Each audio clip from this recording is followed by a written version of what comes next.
विधि। तो अभिक्रिया क्रियाविधि क्या है? कोई भी रासायनिक अभिक्रिया जिन पदों में होती है, जैसे अभिकारक अणु मध्य बंध का वियोजन होता है, मध्यवर्ती का निर्माण होता है, फिर उत्पाद बनता है। ठीक है, तो अभिक्रिया क्रियाविधि क्या है? किसी रासायनिक अभिक्रिया में बंध वियोजन, मध्यवर्ती का निर्माण व उत्पाद के बारे में पूर्ण जानकारी या पूर्ण अध्ययन किया जाता है, उसे अभिक्रिया की क्रियाविधि कहते हैं। ठीक है, अब अभिक्रिया क्रियाविधि में सबसे फर्स्ट पॉइंट अपने पास क्या है? बंध वियोजन। क्या होता है बंध वियोजन? हमने कहा भाई कि रासायनिक अभिक्रिया है तो उसमें अभिकारक अणु के मध्य बंध टूटेगा, तभी तो अपने पास नए उत्पाद का निर्माण होगा। तो बंध वियोजन के अंदर अपन यहां पर देखते हैं कि अभिक्रिया के अंदर जो बंध वियोजन है वो दो तरीके से हो सकता है। एक होता है समांश वियोजन या समांश विखंडन। ठीक है, जिसे हमने कहा था कि इसे अध्रुवीय विखंडन भी कहते हैं, या इसे मुक्त मूलक विखंडन भी कहते हैं। अब मुक्त मूलक विखंडन क्यों कहा जाता है इसे? देखो, इस प्रकार का जो विखंडन होता है उसमें इलेक्ट्रॉनों का, साजिद इलेक्ट्रॉनों का समान रूप से दोनों परमाणुओं में वितरण होता है। ये ए बंध है, जब यहां पर बंध फूटेगा तो साजिद दो इलेक्ट्रॉन थे, एक किसी ने, दोनों ने एक एक इलेक्ट्रॉन साझा किया था। तो जब बंध का वियोजन होता है तो दोनों को समान रूप से इलेक्ट्रॉन वापस मिल जाता है, यानी समान रूप से इलेक्ट्रॉनों का वितरण होता है। समान रूप से इलेक्ट्रॉनों का वितरण होगा। अब ये जो मुक्त मूलक विखंडन है ये हमेशा प्रकाश की उपस्थिति में होता है। ठीक है, तो क्या बन गया? ए मुक्त मूलक बन गया। ठीक है, मुक्त मूलक क्या होते हैं? ऐसी स्पीशीज जो कि उदासीन होते हैं और जिनमें विषम संख्या में इलेक्ट्रॉन होते हैं।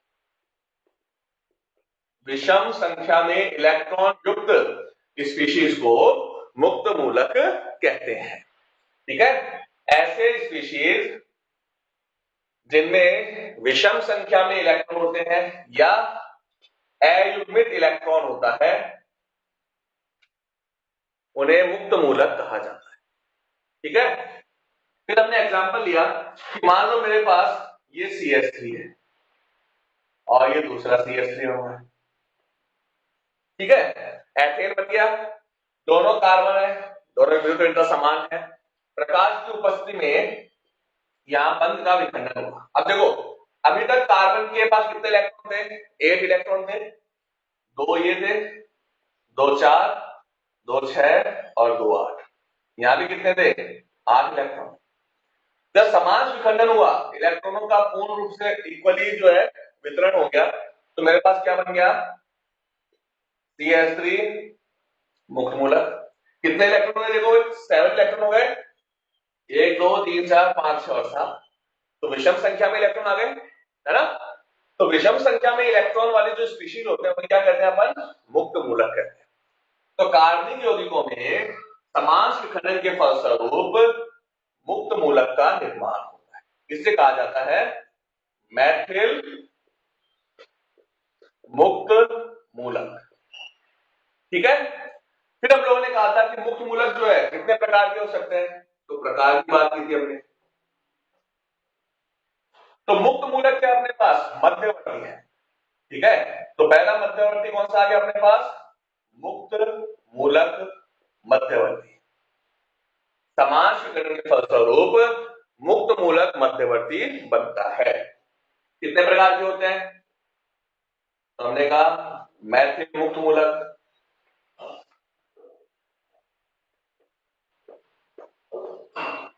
ये प्राथमिक मुक्त मूलक या 1 डिग्री, क्योंकि 1 डिग्री कार्बन पे है। अगर 2 डिग्री कार्बन पे एक इलेक्ट्रॉन है तो उसे बोलते हैं अपन द्वितीयक मुक्त मूलक या 2 डिग्री। अगर 3 डिग्री कार्बन पे मुक्त मूलक बना हुआ है तो उसे कहते हैं हम लोग तृतीयक या 3 डिग्री मुक्त मूलक। ठीक है, ये मुक्त मूलक बनते हैं। यहां तक हम लोगों ने कल पढ़ लिया। अब आज हम बात करते हैं कि मुक्त मूलक जो होते हैं उनकी संरचना कैसी होती है। तो देखिए,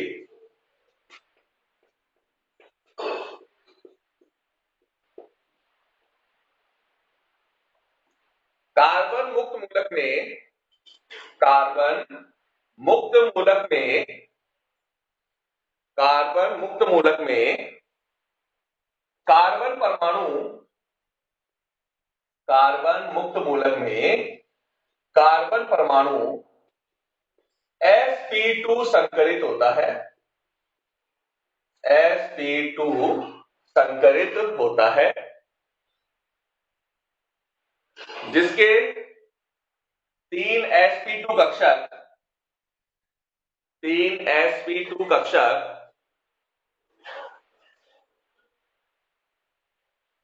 सिग्मा बंध का निर्माण करते हैं। सिग्मा बंध का निर्माण करते हैं तथा एक असंकलित पी कक्षक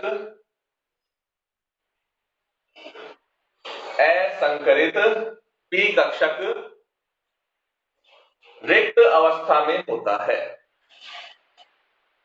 असंकलित पी कक्षक रिक्त अवस्था में होता है।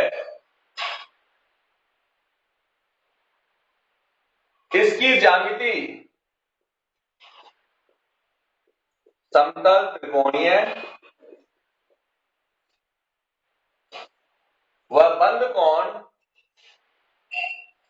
120 डिग्री होता है। इसकी ज्यामिति समतल त्रिकोणीय व बंध कोण 120 डिग्री होता है।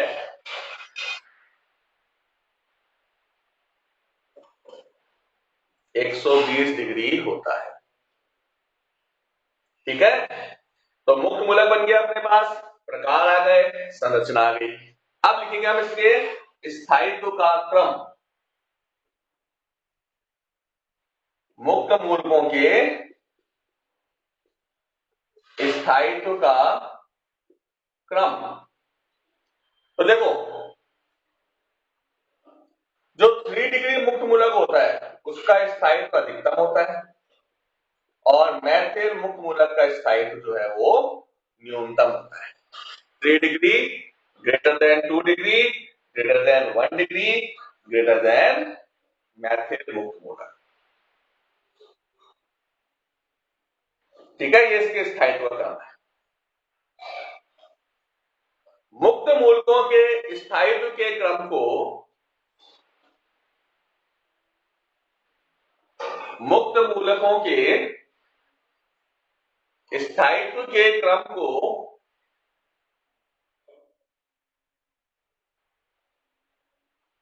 प्रेरणिक प्रभाव, प्रेरणिक, जो आगे बढ़ेंगे हम, प्रेरणिक प्रभाव अथवा अति संयुग्मन के द्वारा, अति संयुग्मन के द्वारा समझाया जा सकता है। अति संयुग्मन के द्वारा समझाया जा सकता है। ठीक है, तो जब अपन प्रेरणिक प्रभाव पढ़ेंगे और अति संयुग्मन पढ़ेंगे तब अपन इनके स्थायित्व के क्रम की बात करेंगे। इनका स्थायित्व कैसे समझा सकते हैं, तो अपन प्रेरणिक प्रभाव और अति संयुग्मन जब पढ़ेंगे अपन तब उसके साथ करेंगे। तो ये था अपने पास समांश विखंडन या मुक्त मूलक विखंडन, जो हमने लास्ट क्लास में किया था। अब आज अपने पास सेकंड, देखो बंध वियोजन फर्स्ट तो अपन ने कर लिया, समांश विखंडन दूसरा विखंडन कर लेंगे, क्योंकि ये चीज अपन पढ़ चुके हैं कल, इसलिए कल मैंने समझाने के लिए बताया आपको, नोट अपन ने कर ही लिया था कल। अब देखो सेकंड जो विखंडन है उसे कहते हैं अपन विषमांश विखंडन। विषमांश विखंडन या ध्रुवीय विखंडन या आयनिक विखंडन। लिखिए इसमें, इस प्रकार के विखंडन में साजित इलेक्ट्रॉन युग्मों का दोनों परमाणुओं पर साजित इलेक्ट्रॉन युग्मों का दोनों परमाणुओं पर असमान वितरण होता है। असमान वितरण होता है, जिसके फलस्वरूप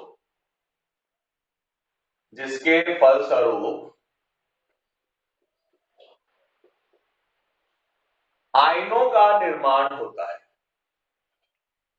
जिसके फलस्वरूप आयनों का निर्माण होता है।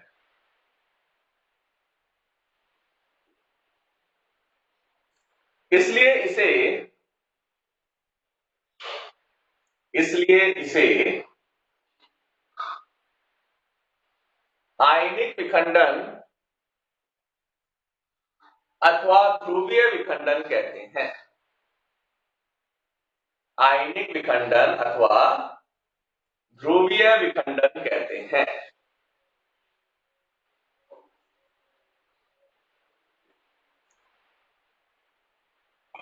जिस परमाणु की विद्युत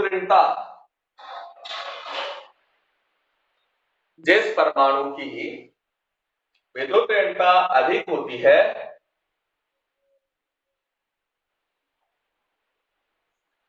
उस पर इलेक्ट्रॉनों का स्थानांतरण होता है। इलेक्ट्रॉनों का स्थानांतरण होता है।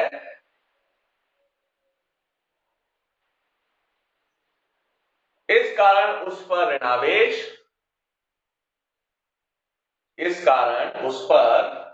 ऋणावेश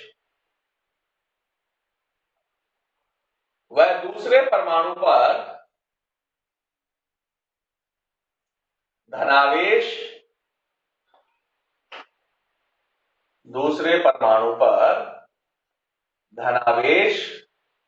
आ जाता है। देखो बेटा, ए बी अणु है अपने पास, अब ए की विद्युत ऋणता बी से ज्यादा है, तो साजित इलेक्ट्रॉन कहां चले गए? ए पे चले गए। ए पे आ गया ऋणावेश और बी पे क्या आ गया? धनावेश आ गया। ठीक है, ए पे ऋणावेश और बी पे क्या है? धनावेश है। तो जब विषमांश विखंडन हुआ, बंध टूट गया, तो ये दोनों इलेक्ट्रॉन पूर्ण रूप से ए पे आ गया, तो ए पे ऋणावेश और बी पे धनावेश आ गया। इसलिए से कहते हैं अपन आयनिक विखंडन या ध्रुवीय विखंडन या विषमांश विखंडन। अब विषमांश विखंडन के फलस्वरूप दो तरह के मध्यवर्ती बन सकते हैं। ठीक है, दो तरह के मध्यवर्ती कौन से बन सकते हैं भाई? फर्स्ट, कार्ब धनायन, जिसे हम कार्बोनियम आयन भी बोलते हैं। Carbonium ion. और सेकंड होता है अपने पास कार्ब एनायन या कार्ब ऋणायन। कार्ब ऋणायन। ठीक है, तो लिखिए, यदि कार्बन उच्च विद्युत परमाणु से बंधित हो, यदि कार्बन उच्च विद्युत परमाणु से बंधित हो,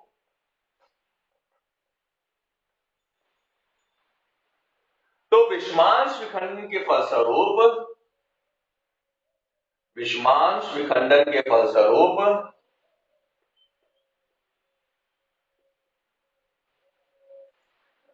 एक धनावेशित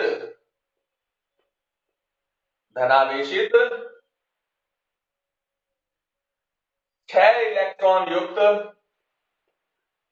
धनावेशित 6 इलेक्ट्रॉन युक्त स्पीशीज का निर्माण होता है। धनावेशित 6 इलेक्ट्रॉन युक्त स्पीशीज का निर्माण होता है जिसे कार्बोनियम आयन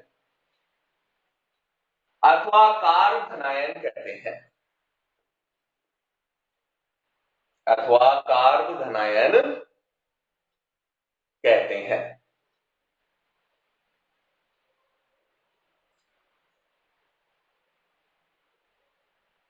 ठीक है, तो अगर कार्बन पे पॉजिटिव चार्ज आ गया तो उसे क्या बोलेंगे अपन?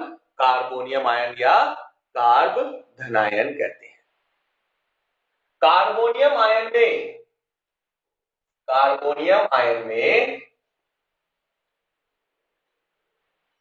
एक मिनट, अपन ने मुक्त मूलक लिखा था ना, तो उसकी संरचना में अपन ने क्या लिखा कि कार्बन के पास एक असंकृत कक्षक होता है जो रिक्त होता है ना?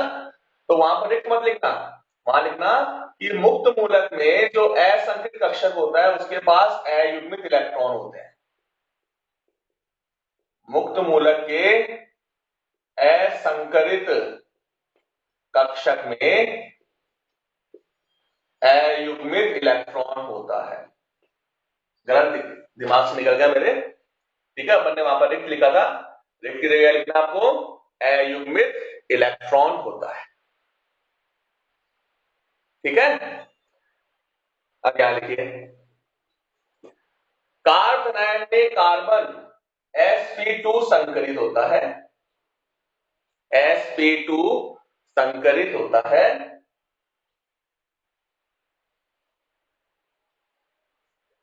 जिसके 3 sp2 कक्षक, 3 sp2 कक्षक सिग्मा बंध बनाते हैं, 3 sp2 कक्षक सिग्मा बंध बनाते हैं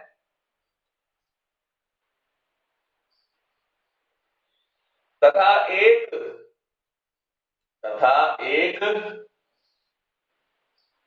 असंकरित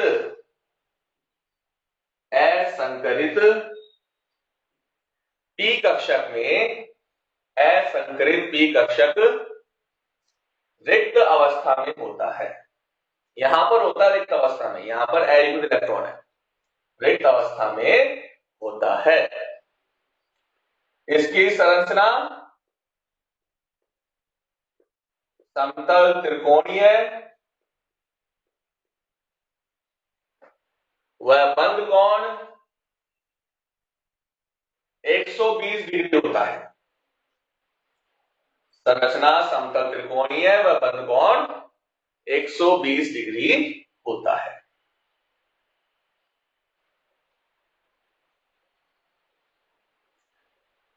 इनके स्थायित्व का क्रम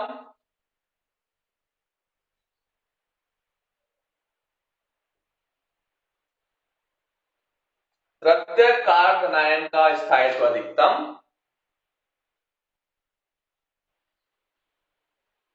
प्रत्येक कार्ब धनायन का स्थायित्व अधिकतम